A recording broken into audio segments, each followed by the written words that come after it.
Mabuhay kayong lahat at welcome to our weekly OFW On Air podcast. This podcast aims to educate, guide, and inspire Filipinos who are thinking, planning, and pursuing to work abroad. I'm your host, Kuya Chong, and with me are fellow overseas Filipino workers from all over the world, sharing their life stories, practical tips, and sacrifices just to make their dreams come true. So folks, sit back and listen. Be inspired to bring your future to the next level.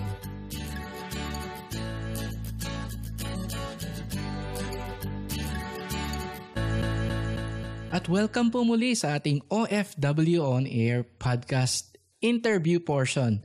And for today, ang ating makakapanayam ay isang single mother na mayroong 2 anak na isang 17 at isang 12 anyos.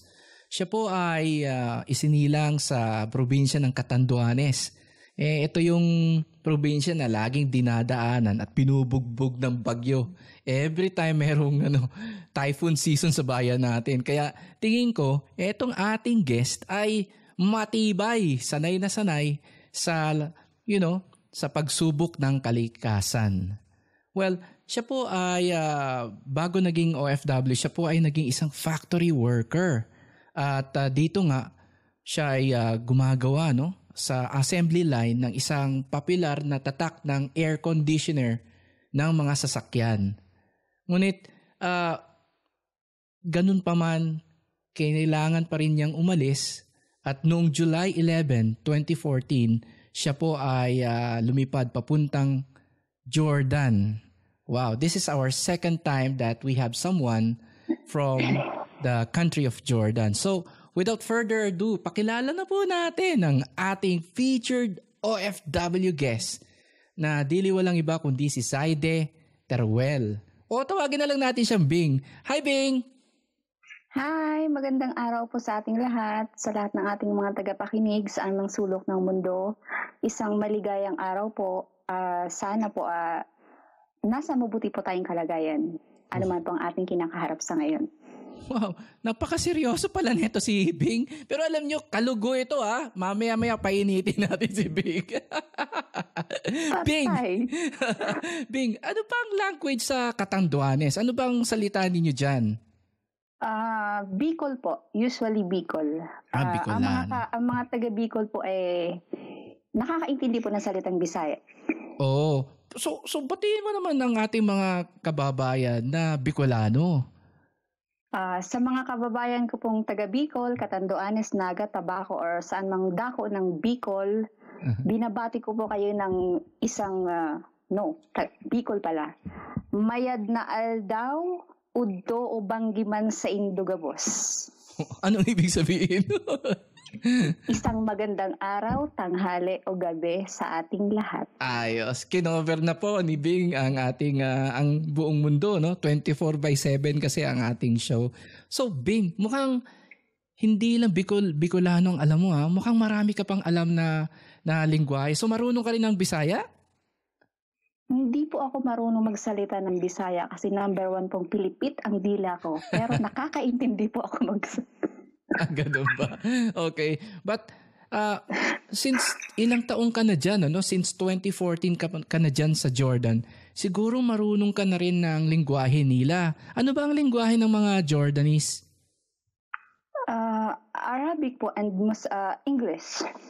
So pareho lang sila ng wika ng mga taga Saudi Arabia? Ganun ba? Yes po. Pero may ilan po dito na hindi sila nakakaintindi at hindi nakakapagsalita ng English. Oh, siguro ikaw ang pinupuntahan pagka they need someone to translate an English sentence. Yes, especially mga amo ko pag hindi nila naiintindihan sa akin ang takbuhan, dala-dala ang cellphone. Teka, mga amo, anong ibig mong sabihin? Marami kang siniservisyohan dyan? 5 po sila lahat, malalaking tao. Ano ibig sabihin malalaki? Mga higante ba, mga dabyana, mga elepante, mga garapata. Teka muna. Wala naman silang sakit. Wala naman silang may sakit, no? Para yung mga adults lang, ganyan. Yes po. Yes. Malalaki na po sila. Actually, ang bunso po nila is 18 years old. I see. So, anong trabaho mo dyan sa Jordan? Ako po ay isang katulong kasambahay. Oh, so household worker ka dyan sa Jordan. Yes po. Pero mabuti na lang at walang may sakit, ano? Kasi marami din sa ating mga kababayan ay may kasama pang may sakit. Doon sila nahihirapan din. Meron po. Meron? Meron ako. Yes, matanda po. Bali siya po yung mother ng aking madam. I see. Pero hindi ko nabanggit sa introduction sa'yo, Bing, na ikaw ay nakapag-aral ng midwifery, di ba? Yes. So, marunong kang mag-alaga ng mga bata, ganyan. Correct. Ito ba, pareho lang ba ito sa pagpapaalaga ng mga matatanda katulad nung inaalagaan mo ngayon? Somehow? Yes. Wala naman pong pagkakaiba. Para din lang naman akong the same pa rin po. I see. Okay. Well, bago natin pag-usapan pa ang buhay OFW mo, Bing, gusto ko lang establish kung sino si Bing bago siya naging isang OFW. Bing, bago ka umalis ng Pilipinas, pwede bang i-describe mo sa amin kung anong uri ng buhay meron ka noon, anong ginagawa mo, tsaka magkano sweldo mo. Huwag mo na ibigay yung specific na na amount, bigyan mo lang kami ng konting idea para maintindihan ng ating mga nakikinig ang progression, paano mong naisip na umalis at mag-abroad sa ibang bansa. Thank you po Kuya Chong sa pagbibigay daan para ma-share ko kung ano ba talaga yung tunay na buhay ko nung ako'y nasa Pilipinas pa. Nung ako po'y nasa Pilipinas pa, isa lang po akong simpleng may bahay na may malaking pangarap, higit lalo na sa mga anak ko. Hindi naman po kaila sa atin na napakahirap ng buhay natin sa Pilipinas. Kahit pa sabing tayo po ay may natapos, hindi po kaila sa atin yun. Being a single mom at the same time, simple lang po akong babae na kagaya nga na nabanggit ko na may malaking pangarap sa pamilya. And nagkaroon din po ako ng time na magtrabaho sa pabrika, which is Laguna Daiichi, located at Santa Rosa, Laguna. Bagamat okay naman po sana yung work, pero hindi po sapat. Hindi po sapat yung kinikita. I see. Sa laki po ng gastusin, kinakailangan magbayad ng bahay, ng kuryente, ng tubig, pagkain, lahat-lahat. Hindi po talaga sapat. I see. So, lumalaki pa yung mga bata, gastusin sa pag-aaral. So, yun po siguro yung naging dahilan ko para magkaroon ako ng lakas na loob na lisanin ang ating bansa, although masakit sa akin. Oo. So, ikaw ba, Bing, ikaw ba yung breadwinner ng pamilya? Hindi ko po masasabing breadwinner ako kasi lumaki po akong hindi ko kilala ang tunay kong ama. Kailan ko lang din nalaman na yung tinatawag kong ate ay tunay kong ina. So, in short, may isip na ako nang lumaki ako, nang makilala ko sila, both. Ang dad ko, nakilala ko, I was in college. And then, ang mother ko, nalaman ko na mother ko pala siya is siguro mga grade 5 or 6. You know? Grabe, Bing, hindi ka pa umaalis, makulay na yung buhay mo. Tama. Wow. And siguro sa paglisan mo sa Pilipinas, kahit papano, when you look back, nakikita mo kung gaano ka komplikado rin ang buhay, no? Na inalisan mo sa Pilipinas. Wow. I see. Okay. Now, I just want to rub this in na, di ba pagka ikaw ay isang factory worker sa Laguna, no? Normally dyan sa Santa Rosa, alam ko malaki ang ang kita diyan dahil minsan nag-overtime kayo, mayroon nung kakilala diyan na parang namumuhay na mayaman Hindi pa rin ba sapat ito para hindi ka mag-abroad sa labas ng bansa? Katulad nga po ng sinabi ko, kahit pa sabihin na malaki ang sahod dahil po sa sobrang mahal ng bilihin sa atin. Andiyan na yung lahat babayaran mo, ultimong patak ng tubig, kinakailangan mong bayaran. Hindi po talaga sapat. Hindi talaga sapat. Wala kang naiipon, ganyan, wala. As in, wala po talagang naiipon. As in, pag sahod, gastos lang, ganyan. Hindi nga po kami close ng sahod ko kasi pag nahawakan ko ngayon, kinabukasan, magkaaway na kami. Wala na naman ang wallet po. Hindi kayo close na sahod. Okay. Yes. Okay. Ngayon ko lang narinig yan. Ay, nako. Okay. So, Bing, ikaw, diyan ka sa Jordan, ano? Before we, again, go into the deep waters ng pagiging OFW mo, meron ka bang mga special interest? Ano ba yung mga hobby ni Bing? Ano ba ang pinagkakabalahan ni Bing pag siya ay merong free time o libre sa oras? Ang pinaka-paborito ko pong gawin pag ako po ay may free time, bukod sa pagdot-dot sa Facebook, number 1 po ang pagkanta. Kahit wala pong hilig sa akin yung kanta, yung music. I see. Pero biro, mahilig po talaga akong kumanta. I see. Ano yun? Tayo namang Pinoy naman kasi po. Pagdating sa kantahan meron ka lang konting kalampag dyan, kakantahan na natin yan di ba? Okay. Any group that you are associated with in your OFW life? Yes po. Ako po ay part ng isang bigating grupo which is Kabisig. Located here in Middle East. Sa pamumuno po ng ating butihing si Kuya Pio Morales Santiago. Yan. Well, I have to let you mention this kasi sa totoo lang, marami na akong nakausap, nakaniig na taga-Kabisig at nagpapasalamat po ako sa organization na ito sa kanilang suporta sa ating programang OFW On Air podcast. Sa totoo lang, matagal ko nang hinahunting itong si Kuya Pio. Kaya lang, iniisnab ako ni Kuya Pio. Kaya sana pag malapit ng anniversary ninyo, maka-interview ko ba lang siya? Well, anyway, so, So, may trabaho ka nga sa Pilipinas, yet you decided to leave. So, at may dalawang anak ka, I'm sure hindi lang naman siguro trabaho or ang kita mo ang dahilan kung bakit ka nag-decide na lumiyad or lumayad or umalis sa ibang bansa. Pwede bang malaman kung ano ang tunay na dahilan kung bakit umalis ka ng Pilipinas? Pinaka-main reason ko po kung bakit ako umalis ng Pilipinas is gusto kong ibigay o iparanas sa dalawa kong anak yung mga bagay-bagay na hindi ko nadanas nung ako'y, sabihin na natin nung kapanahunan ko pa. Pinaglalaanan ko po yung future nila when it comes to education. Gusto ko silang makatapos. Gusto kong makamit nila yung kanilang ambisyon. Wow. On my own way. Nang hindi po ako dumedepende kanino man. Gusto ko po ma-achieve nila yung kanilang goal na alam nilang ako yung naghirap para sa kanila.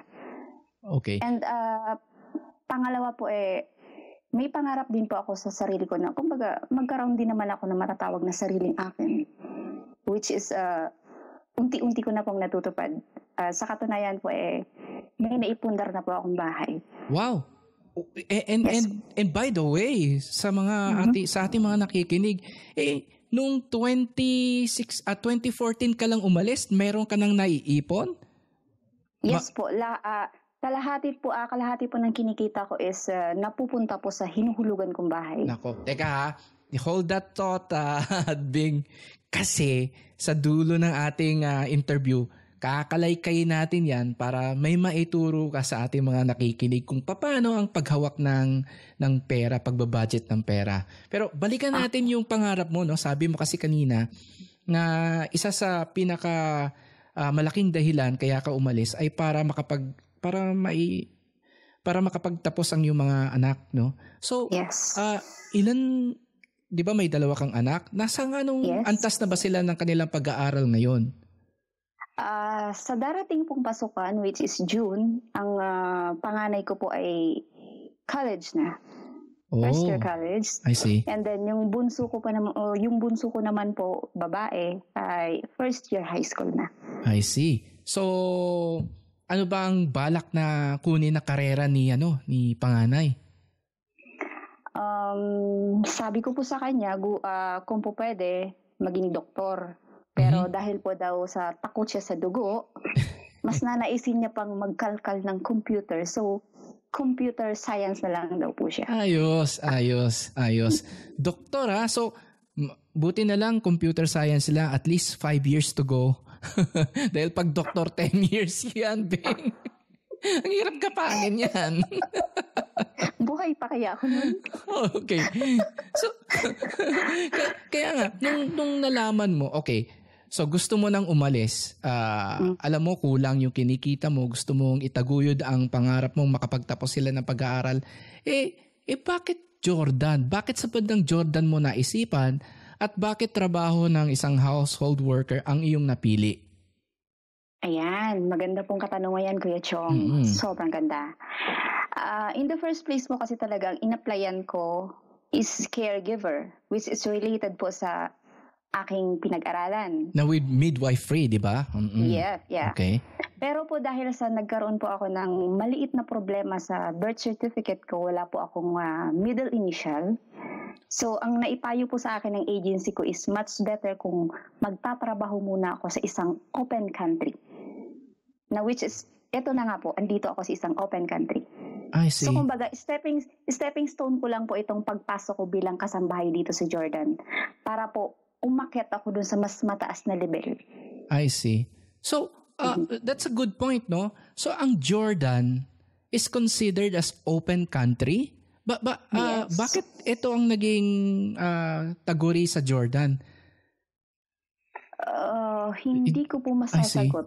Well, ang alam ko kasi ang Jordan, di ba, ay nasa gitna ng Israel at sa kanan niya naman ay Saudi Arabia. Pero wala siyang away kasi kinaibigan niya yung Israel at saka Saudi Arabia. Kaya mukhang tahimik at saka open city nga ang Jordan. Kaya siguro, walang gulo siguro dyan, sa Jordan. Wala po. At saka, ang alam mo ba, Bing, historically, ang Jordan, sip-sip yan sa Amerika. Or the other way around. The Americans, they allied with the Jordanians kasi, kumbaga, yan yung parang pintuan nila sa Middle East. Diyan sila, may base ata sila dyan. So, okay.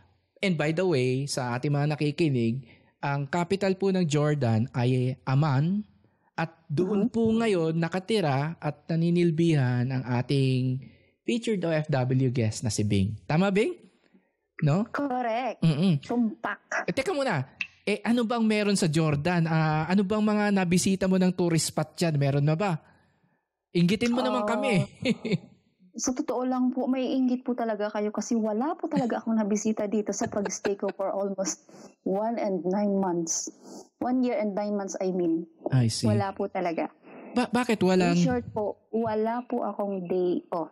Yan. So, walang day off. Wala po. Yan ba ay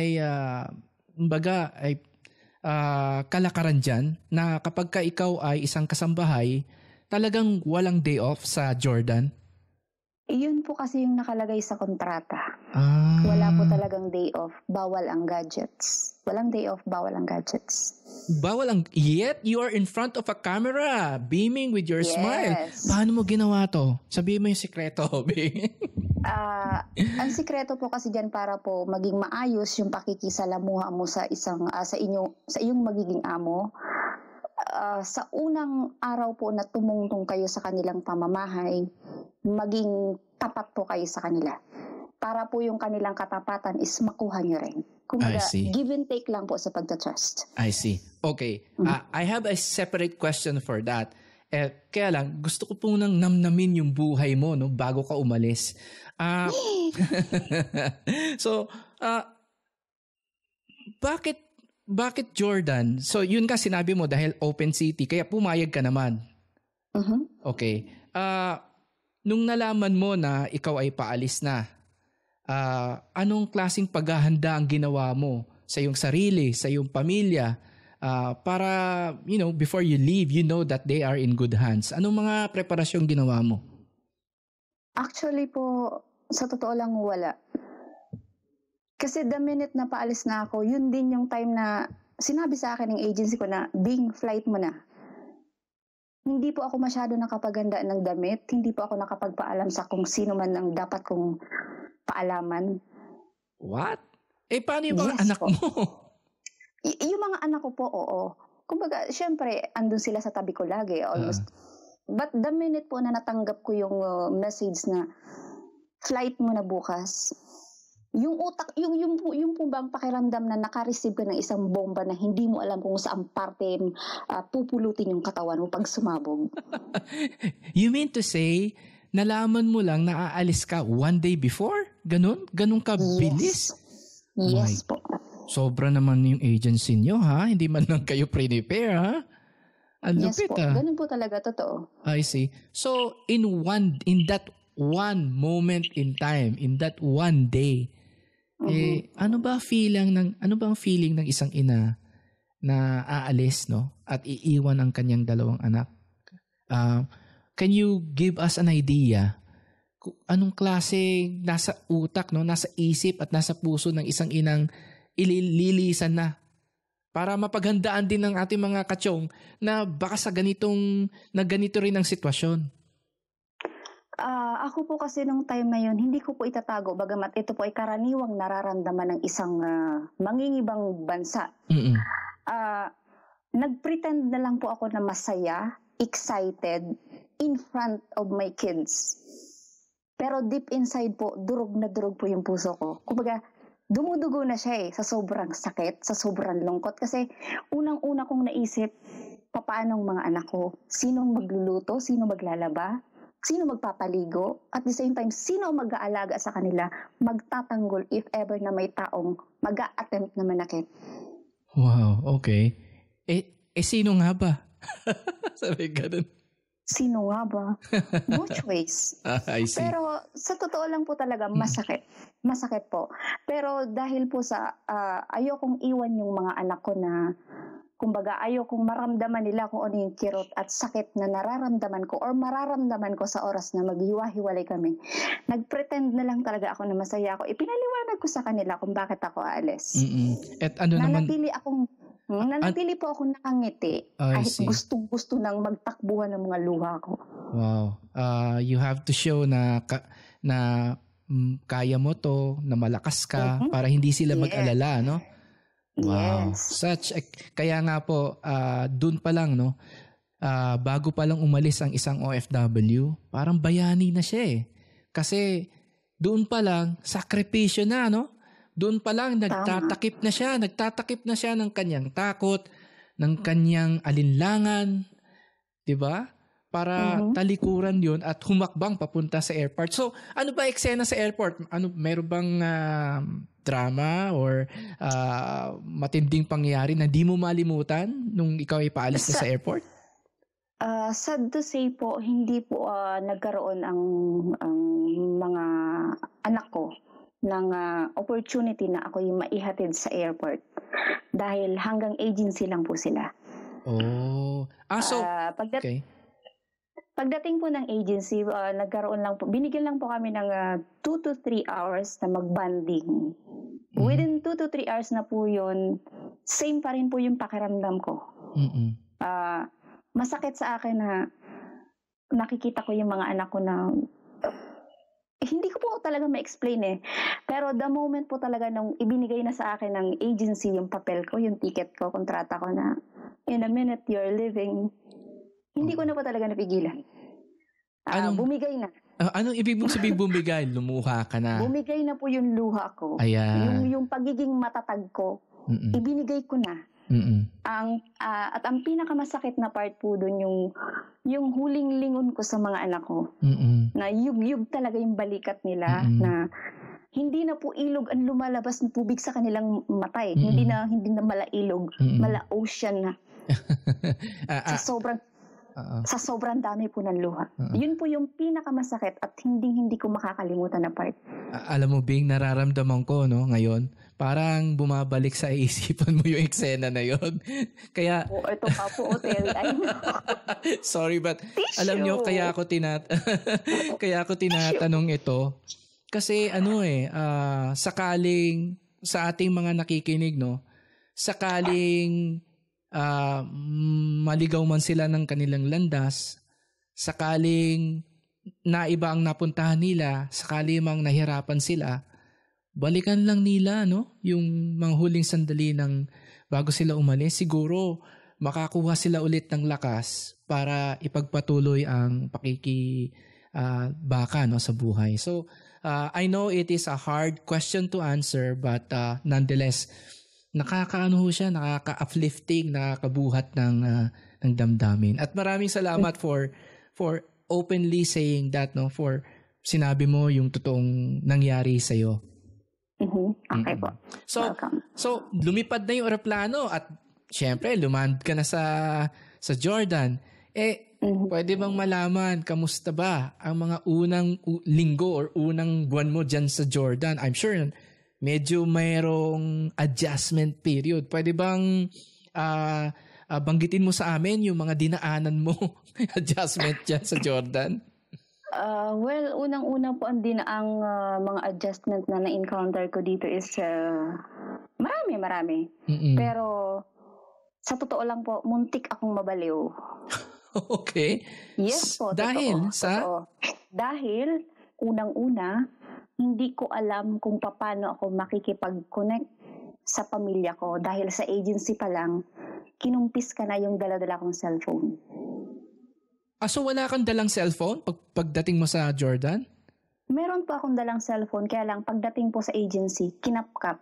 So sa madaling salita, na-booking, nahuli. Kinumpis ka. I see. So bawal ang cellphone, ha? Grabe bawal naman. Po talaga ang cellphone. So, nung kinuha nila yung cellphone, nasa napunta yung cellphone? Sinurrender po nila sa aking among babae. Which eventually binigay din sa'yo? After 3 weeks, ibinigay po nila sa akin. Dahil nakiusap po ako sa kanila. Ang totoo po niyan ay umiyak po talaga ako. Ipinaliwanag ko sa amo ko kung bakit sa kabila ng pagbabawal na magkaroon nga ng gadget, kasi totoo nga naman na magiging malaking hadlang yun sa trabaho namin, sa magiging trabaho namin sa araw-araw. Nakiusap po ako sa amo ko na kung yun ba naman na malaking kaligayahan na panghahawakan ko, ipagkakait pa nila, na siyang magsisilbing tulay ko para magkaroon ako ng konting information sa mga maaaring mangyayari o nangyayari sa pamilya ko, ipagkakait niya pa. Ipinaliwanag ko po sa kanya. Ang galing naman. Para kang negosyador, ha? Ipinaliwanag ko po sa kanya kung ano yung kalalabasan. Oo. And nangako naman po ako sa kanya na if ever na ipagkakatiwala niya sa akin, gagawin ko naman po ng maayos hanggat makakaya ko. Kung anong pa man yung kaya kong ibigay para maging satisfied sila sa magiging kalalabasan ng trabaho ko. I see. So, nangyari ngayon, ibinigay nila. At ang kagandahan po niya na sila pa po mismo ang nag-approach sa akin na makakonect ako sa kanilang internet.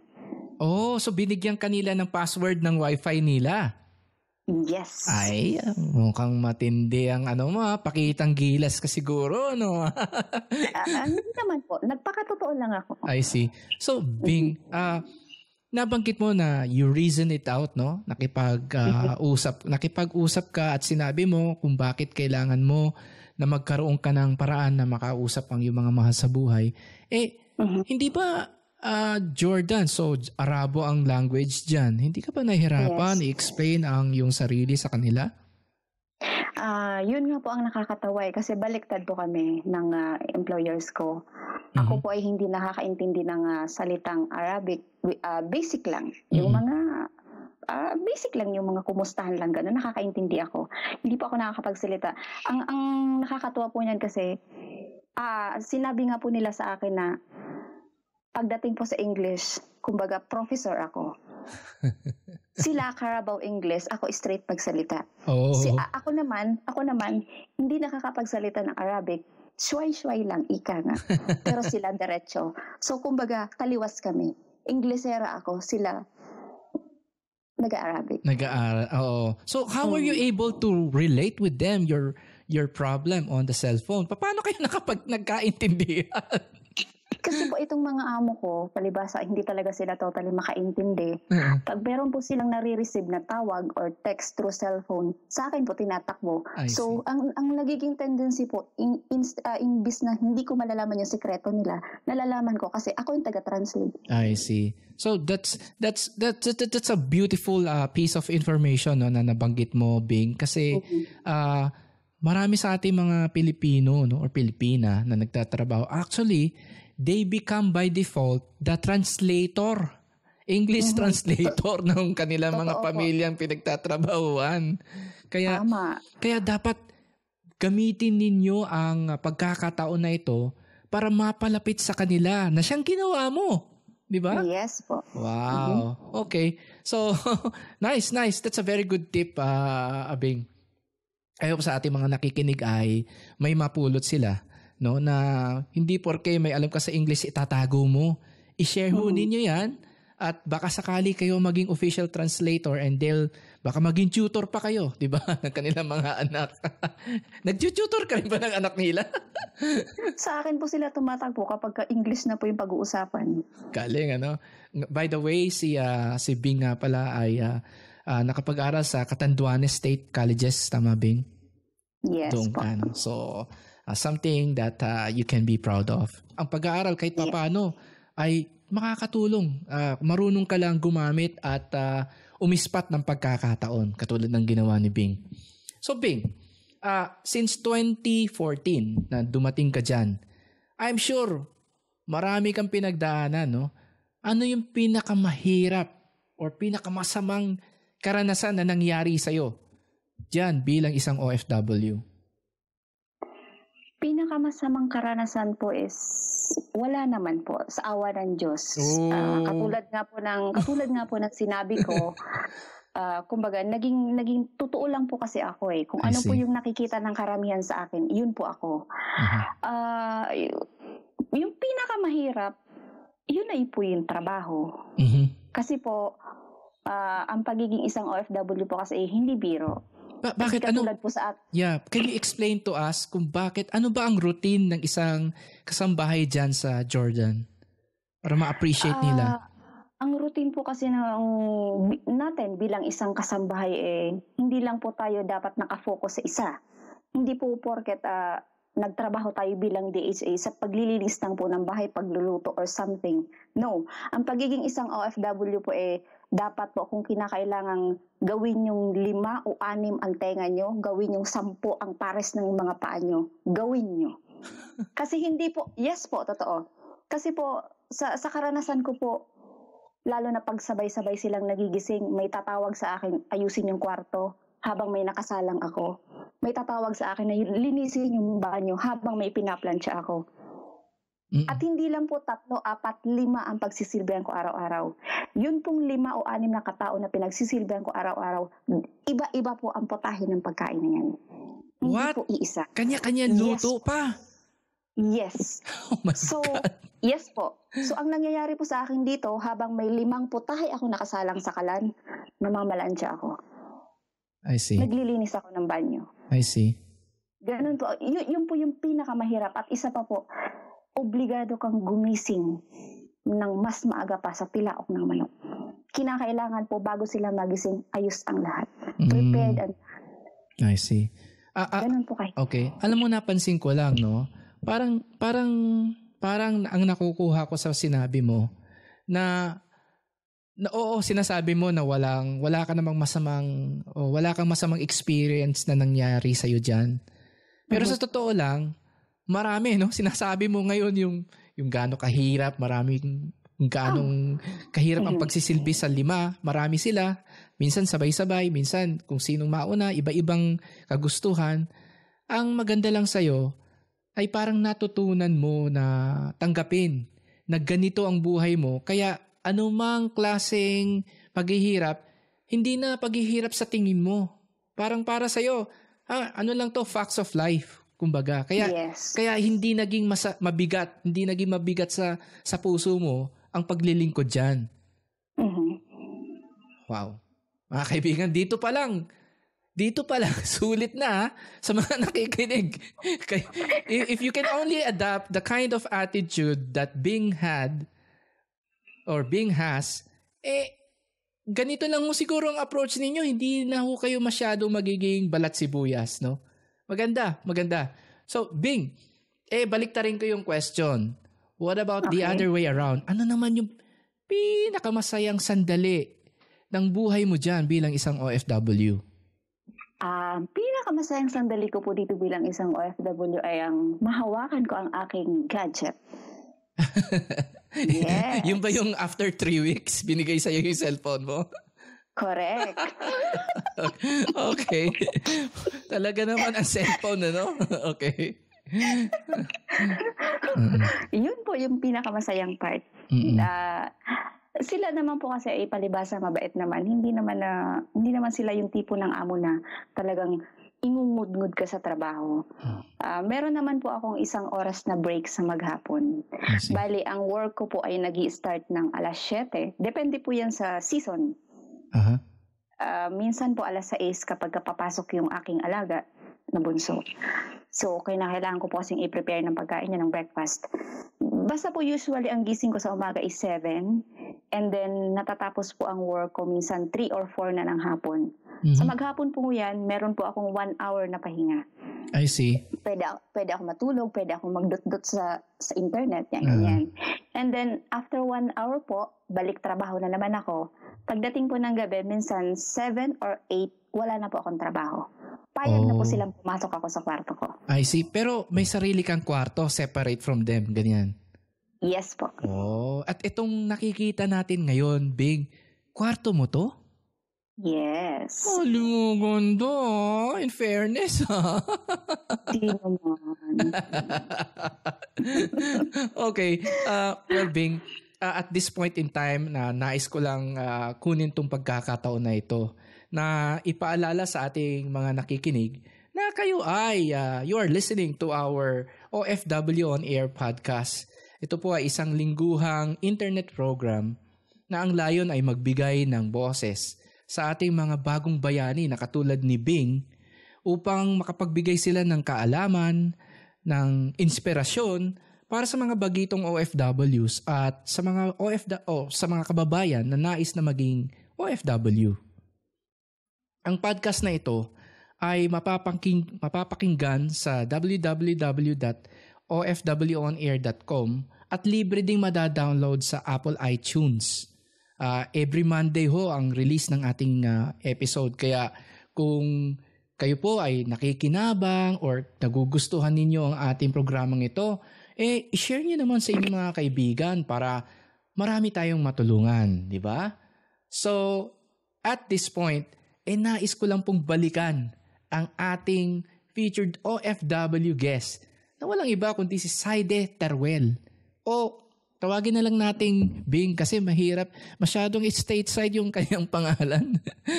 alam mo Bing, yung apelyido mo parang parang American. Teruel. Hindi ba? Taga saan nga ba ang Teruel? Catanduanes. Okay. So, the first time I saw the last name, Teruel, parang kakala ko puti yung aking mga kausap. No. Puti pala ang puso. Morena. Yes, ang magandang morena, Pilipina. Okay. Mm-hmm. So Bing, balikan natin ang ating interview. Sa tinagal-tagal mo dyan sa Jordan, no? Marami bang mga Pilipino dyan na nakilala ka? Marami po akong nakikitang Pilipina na nagwo-work dito. Actually, dito po sa building kung saan ako nagtatrabaho ay 5 kami dito. Mm-hmm. But sad to say, may isa po tayong kababayan dito na nag-run away. Siguro dahil hindi niya kinaya yung hirap ng trabaho. I see. So, naisipan niya pong tumakas. Wow. So, in terms of probability, kung kayo ay mahilig sa mathematics or stats, out of the 5, may isang tumakas. So, 20%, no? If you are to take that sampling, 20% more or less hindi maganda ang experience, no? Yes. Okay. So, ano sa tingin mo ang malaking or pinakamalaking problema ng mga Pilipina dyan sa Jordan? Sahod. Bakit? Bakit mo nabanggit sahod?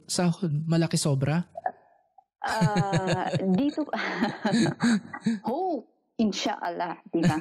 Dito po kasi, swertihan po lang talaga dito kapag kayo nakatagpo ng may gininto ang puso na amo.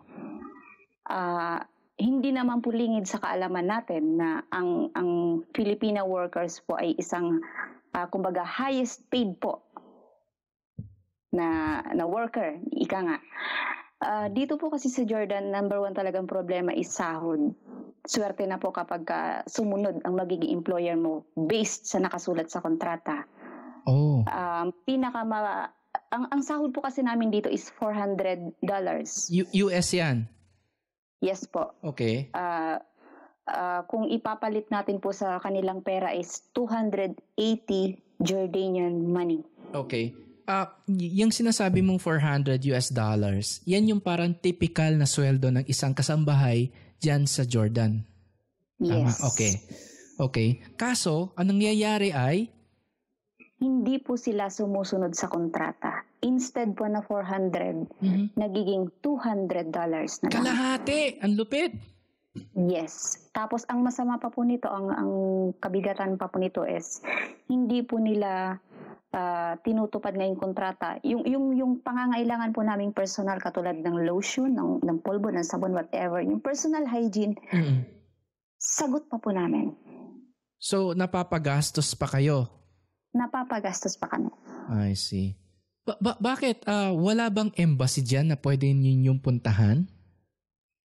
Meron naman po kung sa meron, kaya lang knowing our government. Oh, man. No, Yes. Alam mo yun ang pinakamasaklap no?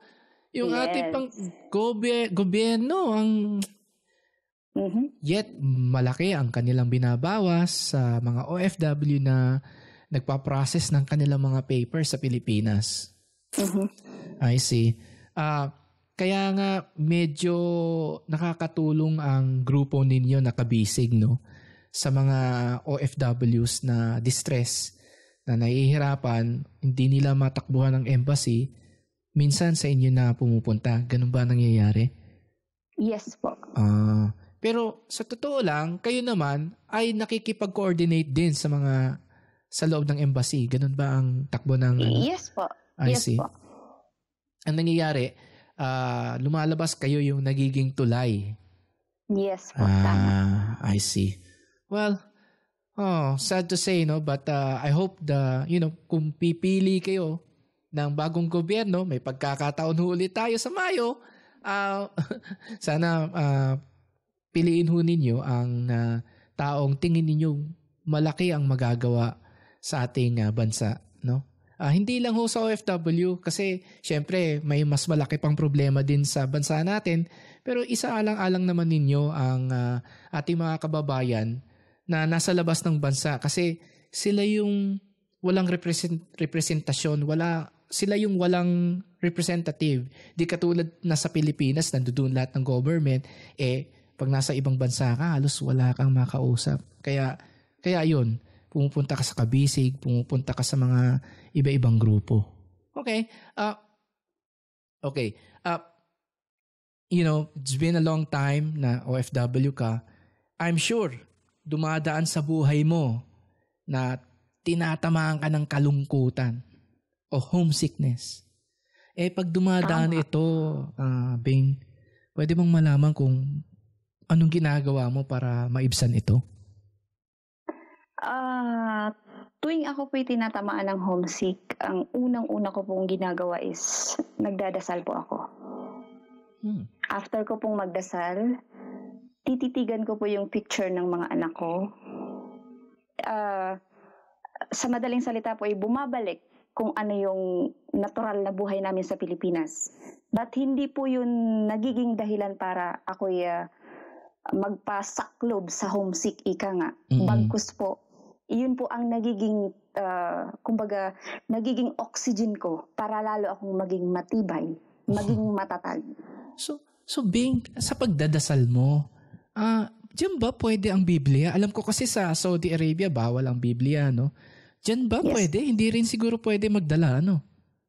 Bawal po talaga. Bawal Kaya lang din. po, kumbaga, sariling dasal na lang po. Kumbaga yung personal mong healing, yun na lang po. I see. So, at saka sa internet ka na lang siguro kumukuha ng mga salita ng Diyos para may mabasa ka kung nais mong balikan ng mga verses, mga chapters sa Biblia. Okay. Okay. What about your communication, Bing? Paano ka nakikipag-usap sa iyong mga anak, no? Gaano ka kadalas makipag-usap? At saka, ano yung paraan mo? Sa pakikipag-communicate naman po, I'm sorry. Online naman po ang anak ko araw-araw. Naku, mana sa nanay. Yes, 24/7 po, walang patayan ng aking account. Okay. Admitted po, addict lang. Yun po yung nagiging way namin. Yun po yung nagiging way namin ng anak ko. Yung panganay ko lang po kasi, kumbaga, takot na po ako makipag-usap sa bunso ko eh. Kasi once po na mag-online siya, sasabihin lang niya sa akin Mami, kumusta? Pag sinagot ko po siya ng, eto, okay lang, kahit sa totoo hindi. Ang second na message ko sa akin ng bunso ko kailan po kayo magpapadala? Realidad talaga, no? Oo. Minsan di mo alam kung maiinis ka ba o hindi, Pero po sa totoo, kahit pa sabihin na ganun yung naririnig ko sa anak ko, malaking kasiyahan na po yun sa akin. Kumbaga, malaman ko lang na okay sila, masaya sila. Every time na nagpapadala ko ng pera, na nabibili nila yung gusto nila, malaking na po yun sa akin. I see. Kumbaga, napakagaan na po sa kalooban. At least nag-e-expect sila sa'yo. Di ba? Tama. At alam nila kung anong petsa. Alam nila na may nanay sila na nagtatrabaho doon sa ibang bansa. Okay. Okay, let's deal with that, no? With that remittance. So, paano mo hinahandle yung pera mo? Paano mo binabudget yan, no? Para maturuan mo naman kami. Paano mo pinaghahati-hati at saka paano ka nakakapag-ipon? Pagdating naman po sa pera, hindi naman po kaila sa atin na hindi ganun kalakihan ang sahod ng isang OFW. So, para po dumating man yung time na nag-iipon din po ako. So, ang ginagawa ko po kasi, hindi ko po kasi ipinapadala lahat or ng buo ang sahod ko sa Pilipinas. Let's say, ang sahod ko is $400. Ipapadala ko sa pamilya ko ang $300. Doon po sa $300 na yun, kasama na po doon yung pangbayad ko sa bahay, panggastos ng mga anak ko sa school, yung pangluho nila kung meron man. At may naitatabi naman po ako dito kahit papaano para po pag uwi ko naman ng Pilipinas kumbaga hindi naman po ako zero balance. I see. Pero let's say sa 400, 300 doon ang pinadadala mo, $100 lang. Sa $100 na naiwan sa'yo, wala ka nang pinagkagastosan nun? Puro pure ipon na lang ba yun? Pure ipon na lang talaga po. I see. Saan mo naman iniipon yun? May bangko ka ba dyan? Paano mo siya tinatago? Kung saang singit na lang po ng aking kwarto. Alam mo, pag naglinis ang amo mo dyan, marami siyang makikita dyan. Ay, marami po talaga. Sa totoo lang po, hindi po sa pagmamalaki, hindi po ako sa nagbubuhat ng sariling bangko. Ako po yung nagiging bangko ng amo kong babae. Yes po. Paano nangyari yun? Madalas po akong tinatakbuhan ng amo kong babae. Yes po, hindi po ako nagbibiro. Teka, can you give us an example? Bakit ikaw pa yung hinihingan or inuutangan? Kasi alam niya may pera akong tago, kaya utang siya ng utang sa akin. Ganun? Buti nagbabayad siya. Hindi pa po asawa ng Diyos. Ano ba? Baka wala ka maipon, ha? Ipapakulam ko sila pag hindi nila ako binayaran. pero pero yung sahod mo, patuloy naman na dumarating. Opo, patuloy naman. Akala ko binabawasan yung sahod mo eh. Ay, hindi naman po. Kaya lang po, hindi talaga maiwasan na ma-delayed siya ng 3 to 5 days. Okay. So, paano mo pinadadala yung 300? Sinabi mo 300. Paano mo pinapadala? Through kaibigan or bank to bank? Ano ang sistema mo? Yung isa ko pong alaga dito siya po yung masipag na tagapag-transfer ng pera ko sa Pilipinas. I see. So, siya ang pumupunta sa bangko, ganyan? Yes po. I see. Paano mo nalaman kung talagang pinadadala niya, di ba? Kasi po, yung pera ko pong nahawakan, katulad nga po ng nabanggit ko earlier this interview, hindi po kami close ng sahod ko. Ganun din. Alam ko sa Pilipinas, hindi ka close. Pero sa Jordan, baka close ka na. Hindi pa rin kami close. Kasi po, pag inabot sa akin ng amo ko yung sahod ko ngayon, ura-urada po, gagawa po ako ng listahan kung kanino ipapadala ang pera. After 2 hours, resibo na lang po na babalik sa akin. Kaya hindi rin kami close. I see. So, resibo na lang. Resibo na lang po. Pero, so yung buong yon pinadadala mo, sino nakakatanggap sa Pilipinas noon? Yan po ay buong pusong tinatanggap ng father ng mga anak ko. At siya na bahala ang magmudmud. At malaki naman ang tiwala mo na nakakarating yun sa mga anak mo.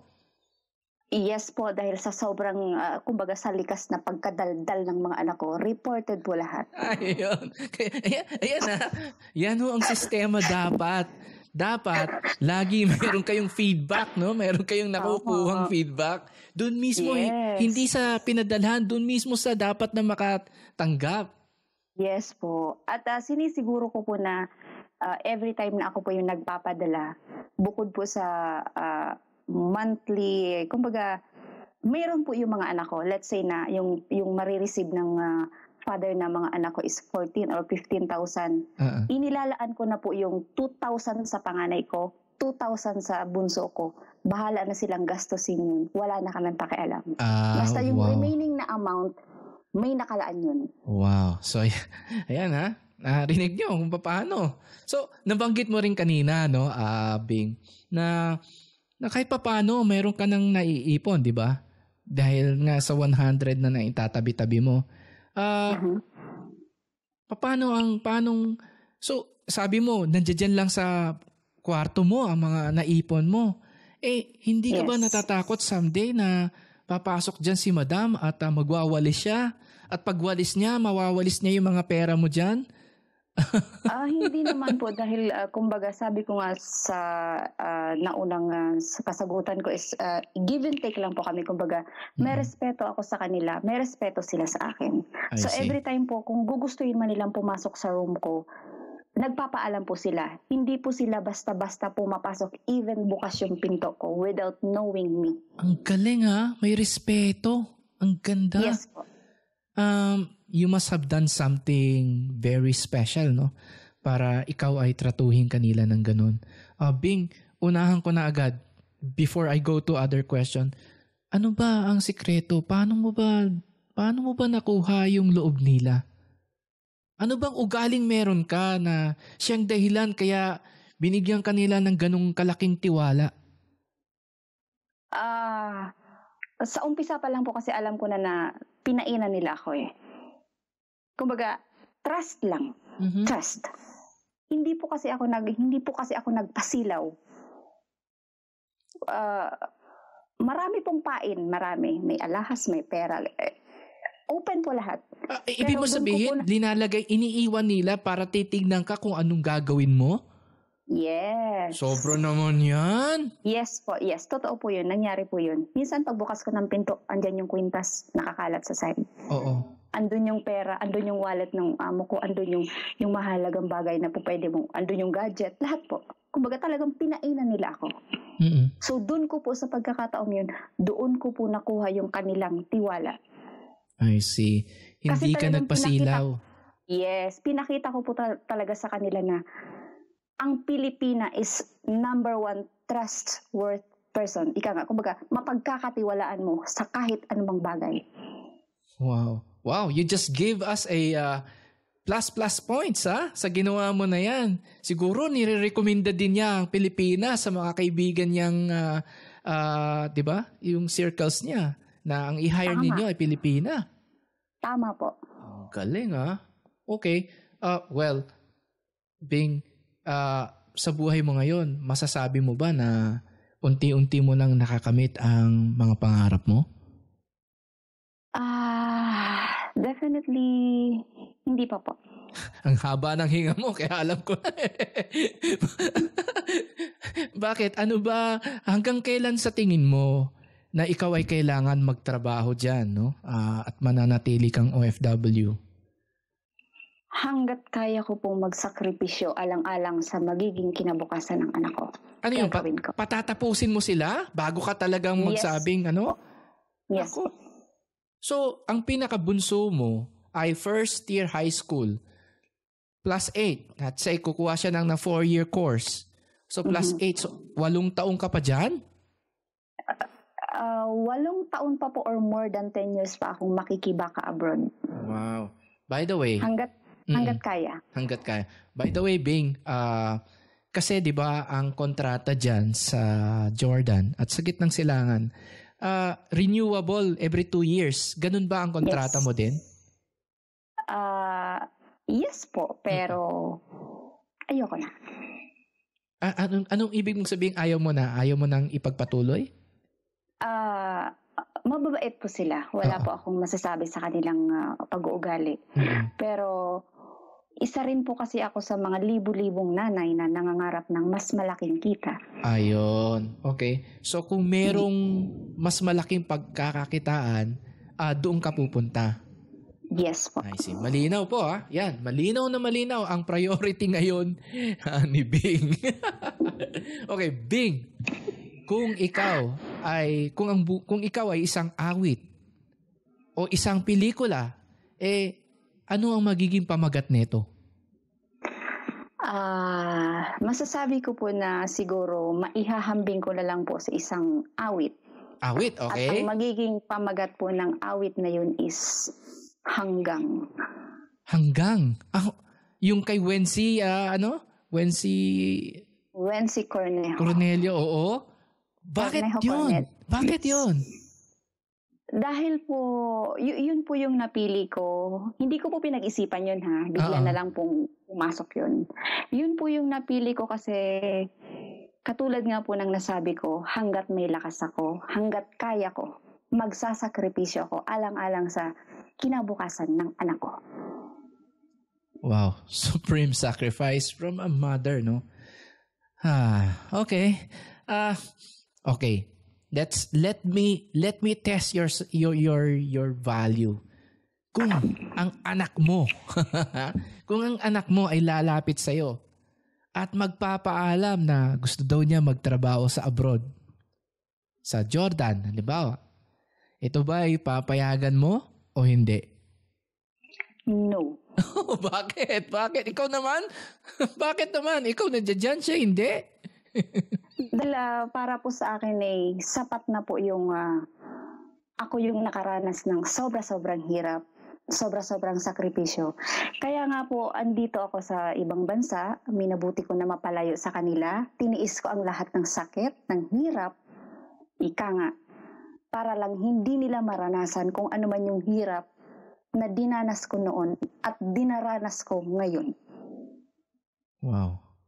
Yan Kaya nga sana may mga anak ding nakikinig sa ating programa para pag narinig nila ito nanggagaling sa isang ina, sana ganahan naman sila, no? Sana ay mabigyan sila ng inspirasyon na pag-igihan mabuti yung pag-aaral nila dahil ang kanilang ina ay nasa ibang bansa, nagpapakahirap para sa kanila. Wow. Okay. Bing, kung ikaw ay makakapulot ng isang magic lampara at bibigyan ka ng isang kahilingan, isa lang kaya this better be important. Pwede bang malaman kung anong kahilingan ito at bakit? kung ako ay bibigyan ng pagkakataon na magkaroon ng what we call that, magic lampara. Isang wish lang. Bibigyan ako ng isang wish lang. Hihilingin ko na wag danasin ng pamilya ko yung hirap na dinadanas ko. Wow. Ba't ganun, ano? Bakit ayaw natin sila pahirapan? Bakit likas na, no, sa isang magulang na ganyan ang pag-iisip, no? Gusto natin is only the very best for our kids, no? Alam ko talaga kapag magulang yung kausap ko, pag ganyan yung mga linya, I know the great sacrifice has always been there. So, well, I always want to end the interview with a positive note, Bing. Marami ka nang binudbod na magagandang mga magagandang gabay at payo at sa karanasan mo. Ngunit let us finalize it, no. Maaari bang makapagbigay ka ng isa o dalawa na payo para sa ating mga OFWs o sa mga OFW aspirants? Nasa sayo ang pagkakataon na ito. Take it away, Bing. Okay. Once again, maraming thank you, Kuya Chong. Nabubulol ako. Okay, here we go. Sa mga kababayan po natin na nagbabalak mangibang bansa, mag-abroad, ang maipapayo ko lang po sa inyo is unang-una po, bago po tayo umalis ng ating bayan sa Pilipinas, i-prepare po natin yung sarili natin sa kung ano man po yung kaharapin natin dito. Asahan na po natin na, kumbaga, kung gaano po tayo kaluwag dyan sa Pilipinas, asahan na po natin na magiging triple po yun kabigat. Pero katulad po ng sinabi ko, maging prepare po tayo. Kumbaga, ihanda na natin yung pasensya natin, yung basta po ihanda natin na lahat. And at the same time, bago po tayo umalis, magkaroon po sana tayo ng oras na matutunan kung ano yung sirkulasyon ng lugar o bansang pupuntahan natin, which is yung kanilang kultura, yung pananalita, yung kung ano yung bawal at hindi, kung anong uri ba ng pagkain ang kanilang madalas nguyain, ganon, para makapag-adjust tayo. At isa pa po sana po baunin po natin yung mahabang pasensya, sakripisyo ika nga. And bago po sana po sa sandaling tayo po ay umalis, naway buo po yung loob natin, buo po. At sana hangad ko sa mga nagbabalak or andito na sa ibang bansa na meron po sana tayong konting pangahawakan sa ating pag-uwi ng ating bayang sinilangan. Kumbaga, basta po wala na po ako masabi. Kumbaga, maging prepare na lang po tayo. Ingat na lang, kumbaga. Naku, marami ka na nga sinabi sa totoo lang. Pero alam mo, nagustuhan ko yung frame of mind, no? Yung pag-iisip na sa mga aalis, sinabi mo na dapat intindihin nila yung mga kinasanayan nila na hindi ito ang magiging buhay pagdating sa bansang pupuntahan mo. Kasi malaking bagay yun na kung sanay ka na senyorito ka o senyorita ka sa Pilipinas, dako, hindi ganyan ang buhay sa OFW. Ibang-iba. At gaya nga ho nangyari sa buhay ni Bing, na siya mismo nagkaroon siya ng withdrawal symptoms, no? Nahirapan siya, gusto niya nang umuwi. Sabi niya, no, sa mga unang linggo ng kanyang buhay OFW, ganyan ho ang mararamdaman ninyo kasi nakasanayan nating buhay sa Pilipinas ay iba sa matatagpuan nating buhay sa ibang bansa. And on that note, I would like to profusely and really, show my appreciation to our featured OFW guest, to Miss Saide Taruel, sa kanyang masaya at punong-puno ng kaalaman na kwento ng isang OFW dyan sa Jordan. Nasa sayo ang huling pagkakataon, Bing, na bumati sa iyong mga mahal sa buhay, sa ating kabisig, sa ating mga nakikinig, at pagkatapos ay magpaalam na tayo. Go ahead, Bing. Okay po. Maraming salamat po. Una po sa lahat, nagpapasalamat po ako sa iyo, Kuya Chong. Dahil hindi ko po inaasahan na magkakaroon po ako ng oportunidad na malagay sa hot seat. Bagamat ako'y nanginginig na kanina pa. Binabati ko po yung hopefully mapakinggan ko ng pamilya ko, ng anak ko. Sa'yo, Jester Jan, Ken Rivera. Intindihin niyo sana na lahat ng aking paghihirap, pagsasakripisyo at pagpupunyagi ay para sa inyo to. Sana maintindihan nyo kung paminsan-minsan ay wala akong time sa inyo. And pangalawa po, sobrang nagpapasalamat ako sa aking kinabibilangang grupo, which is Kabisig, sa pamumuno ni Kuya Pio Morales Santiago. Kasi nang dahil po sa grupong ito, mas lalo pa po akong nagkaroon ng idea, kumbaga lalo pang lumago, umusbong yung kaalaman na hindi ko dati alam. Kumbaga, ngayon ko lang natuklasan. Sa co-admins ko, kila Kuya Noe, Ate Mercy, at sa lahat ng hindi ko na mababanggit, sobrang saludo ako sa inyo, nagpapasalamat ako sa inyo. Mabuhay po ang grupo nating Kabisig. Yan, napakaganda naman. Kita niyo naman. Actually po, just to give you a preview, iniimbitahan ko rin ho yung mga ibang admins. So, abangan lang ho natin yung iba dyan. May interview rin natin. Pagbibigyan din tayo kasi makulit din si Kuya Chong. So, on that note, maraming salamat, Bing Ortina. Well, the real name is Zaide Terwell. Maraming salamat for your gift of time and of knowledge. Bye! Bye!